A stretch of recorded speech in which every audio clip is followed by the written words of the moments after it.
Os trabalhadores da CAEMA estavam em campanha salarial que foi concluída com êxito. A celebração de um termo aditivo que concede reajuste salarial e outras vantagens àqueles trabalhadores. Os trabalhadores da CAEMA estavam em campanha salarial. Este ano, o desafio era a discussão de um termo aditivo à Convenção Coletiva de Trabalho, que tem vigência de 2 anos. As negociações foram demoradas, mas empresa e trabalhadores chegaram a um entendimento. Efetivamente, mais uma vez, é aquela velha história, né? Entra a diretoria e sai a diretoria e eles querem sempre colocar a culpa para o trabalhador. Quando se fala em reajuste em cláusulas econômicas, principalmente queixando é só o aditivo, a CAEMA, a diretoria coloca sempre que a CAEMA vai quebrar depois de dar determinados reajustes para os trabalhadores, que o que pesa é a inflação, o acumulado chegou só a 3,23%, muito mínimo, né?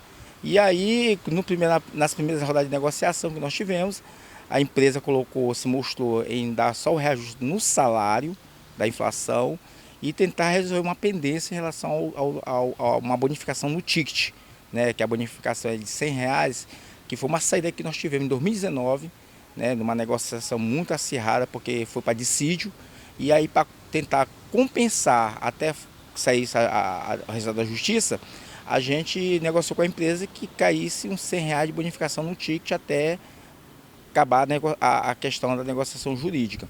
E aí a gente tinha que buscar uma saída para tentar resolver essa questão dos R$100. Por quê?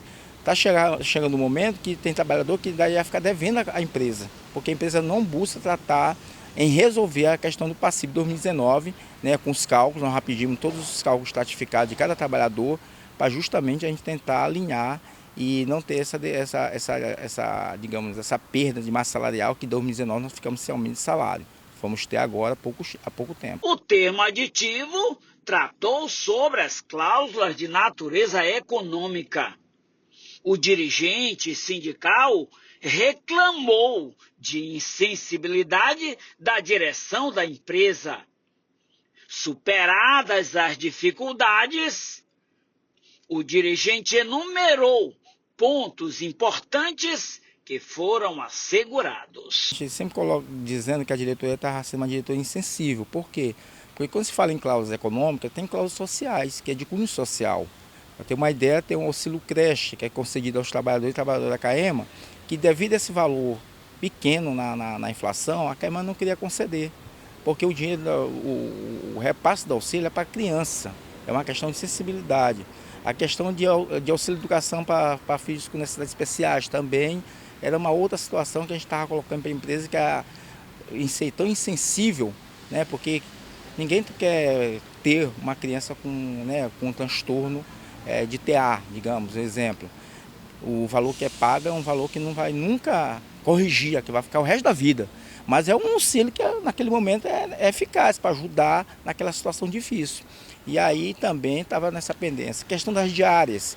A correção das diárias, simplesmente a CAEMA disse que não ia fazer as correções. E o que pesa é mais os companheiros do interior, das regionais, né, que hoje a empresa adota uma situação de querer mandar o trabalhador fazer determinado serviço numa regional e depois vai pagar em forma de indenização. Ou seja, o acordo é bem claro. O acordo diz que a diária é para sair para a sua locomoção, para você, né, ficar numa hospedagem para você fazer sua atividade laboral. E não para depois ficar brigando para receber uma indenização que já era para sair com dinheiro na conta. Então essa foi uma outra situação. A questão também que nós tivemos do adicional de percurso dos trabalhadores do Italuís. Também um adicional que complementa numa situação que a gente entende que é difícil para os trabalhadores da Luiz, que muitos saem às 5 horas da manhã, né? E aí é o primeiro que sai nesse trajeto, quando ele volta é o último a chegar em casa. Então é uma maneira que a gente buscou conceder em enviar acordo coletivo de trabalho um adicional que pudesse compensar essa dificuldade no fuso horário dos trabalhadores. Então, são cláusulas que nós entendemos que não ia de maneira nenhuma quebrar a CAEMA. E aí, na última assembleia, nós fizemos uma assembleia em todas as regionais, colocamos para os trabalhadores que a gente ia ficar mobilizado, né? E no frigir dos ovos, quando a gente já estava tudo buscando uma saída na correção de força, a empresa mandou uma contraproposta. Aí essa contraproposta foi avaliada pela diretoria do sindicato e levamos para a Assembleia, que a Assembleia é soberana, ela que iria decidir se aprovaria ou não.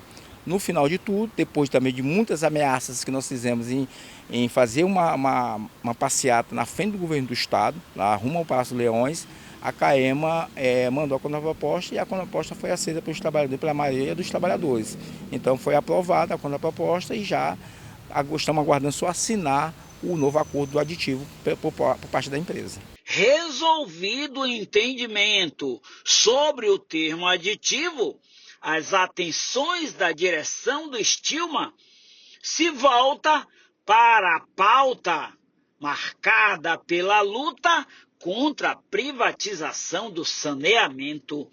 Os sindicalistas denunciam o uso do dinheiro público para depois entregar a empresa à iniciativa privada, mas ainda buscam diálogo com o governo Brandão. Pelo que nós estamos vendo os moldes aí que está colocando o BNDES, onde passou com esses estudos foi só com viés privatista, ou seja, desestatização.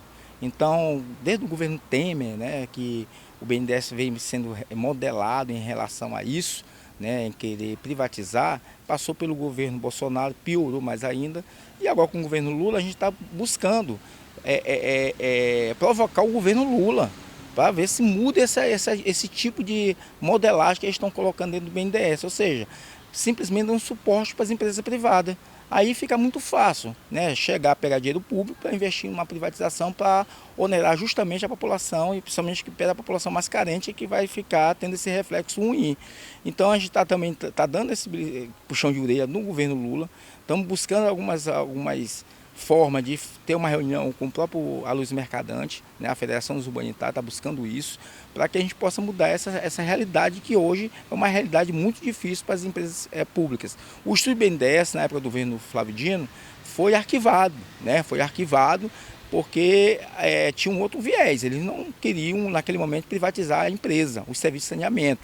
Agora, o governador Brandão tirou o projeto, mandou o BNDES contratar uma empresa para licitação para saber os moldes, vai ser o saneamento e, para piorar, pegando o dinheiro público do Estado para pagar esses estudos. Ou seja, no final de tudo, quem paga tudo isso é a população. Então, nos moldes que está esse estudo, e sem a participação dos trabalhadores, sem a participação do sindicato, porque tem acordo coletivo de trabalho, uma cláusula que diz isso, na remodelagem do saneamento, o sindicato ele tem que ser convidado para ter essa tratativa, ou seja, quem efetivamente conhece saneamento, né? E aí o que pesa não só a CAEMA, mas também os próprios SAAIs, onde tem SAAI, o remodelamento do serviço de saneamento no Estado poderá vir ter esse viés privatista que vai acabar prejudicando não só a população, como também os trabalhadores e trabalhadoras das empresas públicas.